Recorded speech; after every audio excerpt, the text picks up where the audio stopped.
Todo empezó con un olor. Un olor dulzón y podrido que subía por las rejillas de ventilación cada noche, justo después de las 11. Mi nombre no importa.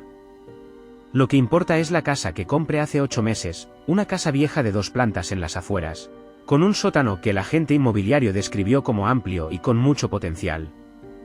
Nunca pregunté por qué el precio era tan bajo.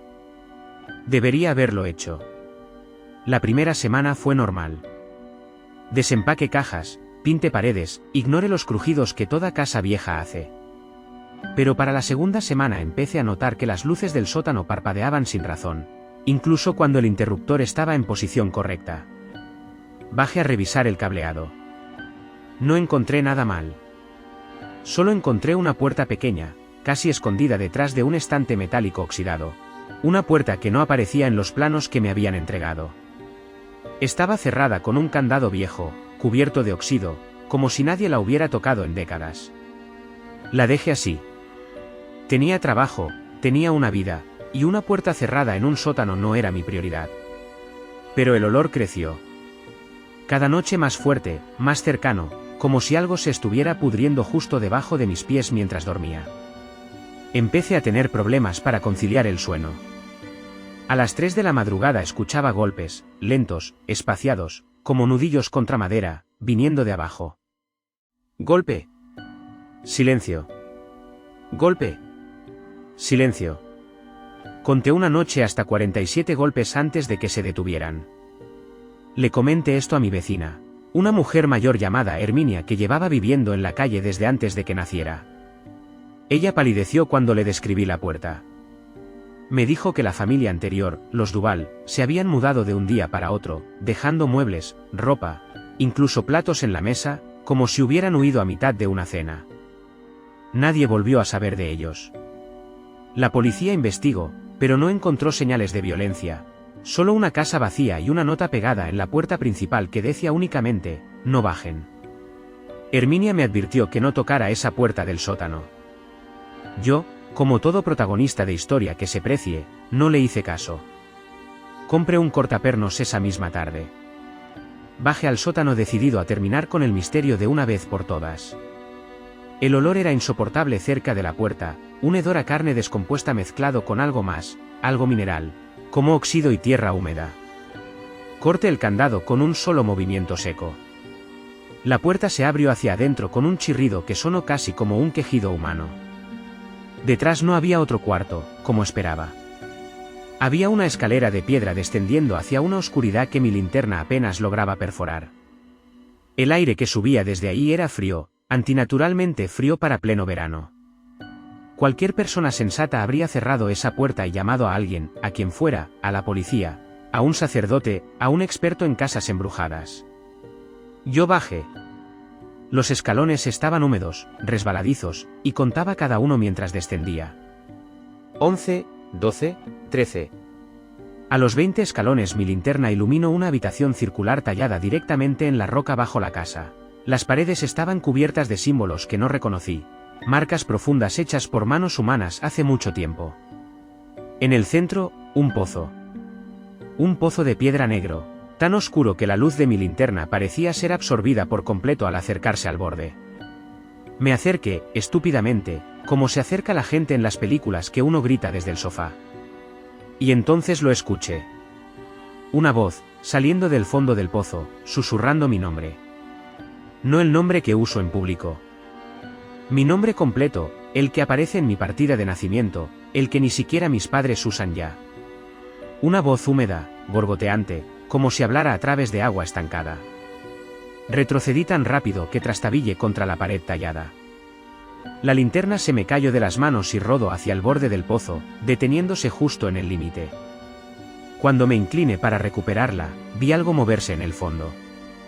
Una forma pálida, alargada, subiendo lentamente por las paredes internas del pozo, con movimientos que no correspondían a ninguna articulación humana normal, como si sus huesos se doblaran en direcciones equivocadas.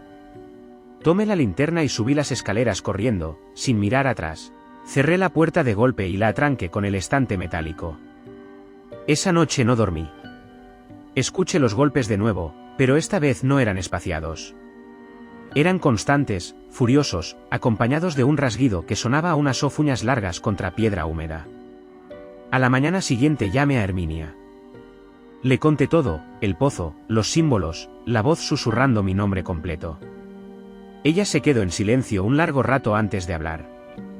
Me dijo que hace 40 años, antes de los Duval, otra familia había vivido ahí. Los Kessler.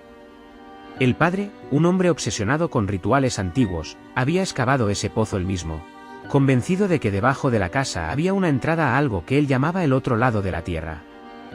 Una noche invitó a sus 3 hijos a bajar con él.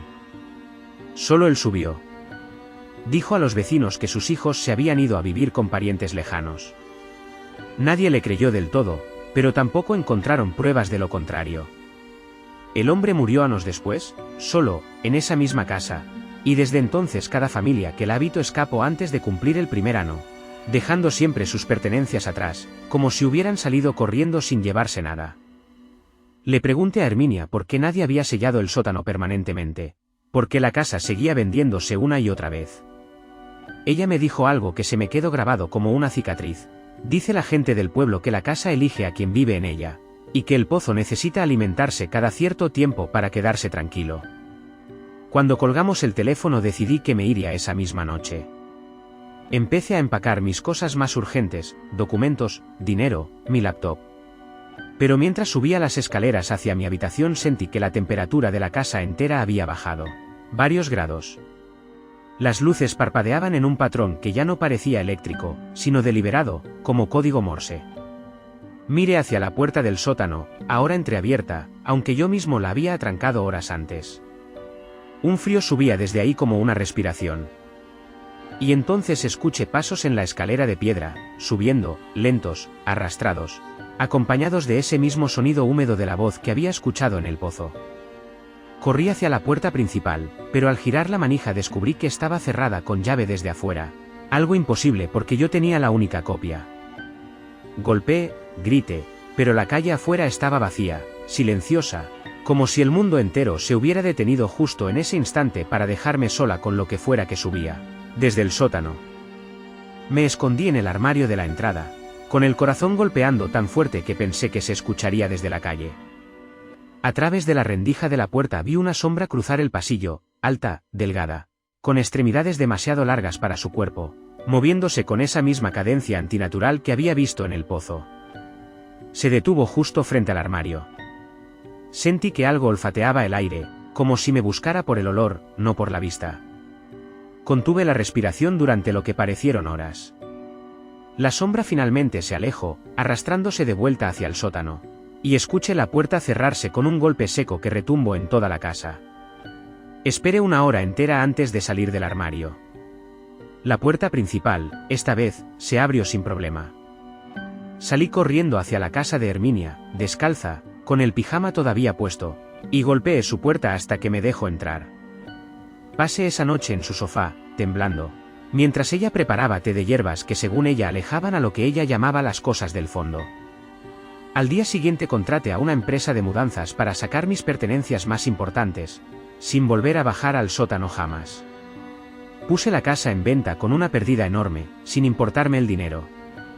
Un mes después me enteré, por Herminia, de que una nueva familia ya se había mudado. Una pareja joven con un bebé, atraídos por el precio bajo y la ubicación tranquila. Intenté advertirles. Llamé a la inmobiliaria, dejé mensajes, incluso fui hasta la casa para hablar con ellos directamente. Nadie me tomó en serio. Vi al esposo sonreírme con esa expresión de lástima que la gente reserva para quienes consideran locos. Le dije que revisara el sótano, que buscara una puerta pequeña detrás de un estante, que jamás bajara esas escaleras. Él cerró la puerta de su nueva casa suavemente en mi cara.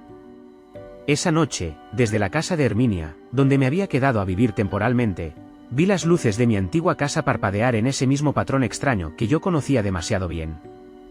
Parpadeaban como código Morse, como una invitación, como una respiración que empezaba de nuevo su ciclo. Herminia, sentada junto a mí en el porche, dijo en voz baja que la casa ya había elegido. Le pregunté qué quería decir con eso. Ella solo señaló hacia la ventana del sótano de mi antigua casa, la única ventana que daba a esa habitación circular tallada en roca. Y ahí, apenas visible entre las sombras, vi una silueta pálida y alargada de pie junto al cristal, mirando hacia afuera, mirando directamente hacia nosotras, como si supiera exactamente dónde encontrarme si alguna vez decidiera volver. Todavía vivo en este pueblo. Todavía escucho, algunas noches de tormenta, golpes distantes que llegan desde la dirección de mi antigua casa.